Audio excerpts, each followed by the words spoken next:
చీపురుగట్ట party సారం చూసుకుంటా జనం సంబూరపడుతున్నారు. ప్రతిపక్షం వాళ్ళేమో పరేషాన్ అవుతున్నారు.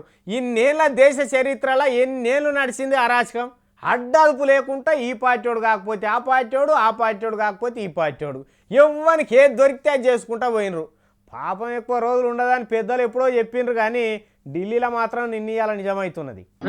ఈడనన్న చిన్న పదవి ఉన్నదంటే చాలు ఆ పార్టీోడు ఈ పార్టీోడు ఉమ్మా డక్కా అందరు ఉరుకొచ్చి నాకు కావాలి అంటుంటారు కదా.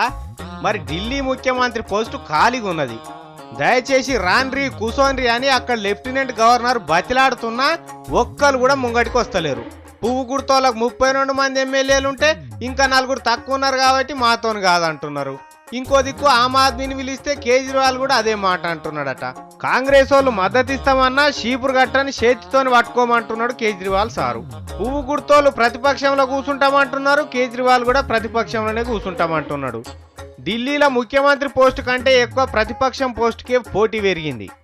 ఇదే మనతానైతే ఊకుందురా, ఖాళీగా ఉన్నదని చంద్రబాబు సార్కు కబురు పంపితే చాలు వచ్చి అందులో ఇరికైనా సరే కూర్చుంటాడు. కానీ ఢిల్లీలో కేజ్రీవాల్ ఉన్నాడు, మన రాష్ట్రంలో లేడు కాబట్టి ఆడికి అంత తేడా ఉన్నది. జనము సామాన్యుని ఎప్పుడైతే గెలిపించిండ్రో అప్పుడే చుచ్చు పడుతున్నది అక్కడ పువ్వు గుర్తు చెయ్యి గుర్తోళ్లకు. వాళ్ళ రాజకీయ జీవితంలో బొచ్చెడు డ్రామాలు ఆడినరు, మస్తు మస్కలు కొట్టిండ్రు. దొరికిన కుర్చీల్లో ఎక్కి కూర్చున్నారు. కానీ ఈడ కథ అట్లా కాదు. ఎవడన్నా ఉరికి కుర్చీ మీద కూర్చుందామంటే వానికి సృష్టి అంటుకున్నట్టే అట్లా తయారు చేసి పెట్టిండు కేజ్రీవాల్ సార్ ఢిల్లీ పీఠాన్ని. ఎంతైనా నువ్వు గ్రేట్ సారు, చుచ్చు ఓపిస్తున్నావు పెద్ద పెద్ద పార్టీలనే. మరి ఎట్లా చేస్తావు? ఢిల్లీలో కాంగ్రెస్ వాళ్ళు మద్దతు ఇస్తామని లేటెస్ట్ గా చెప్పిండ్రు కదా. సరే మరి ఆ 10 రోజులన్నా ఢిల్లీకి ఒక దిశ చూపి అనామాతం ఇడిచిపెడితే అంటే మళ్ళీ ఆ పార్టీలోళ్ళు ఈ పార్టీలోళ్ళు దాన్ని కుక్కలు చింపిన ఇస్తారా చేస్తారు సుమా.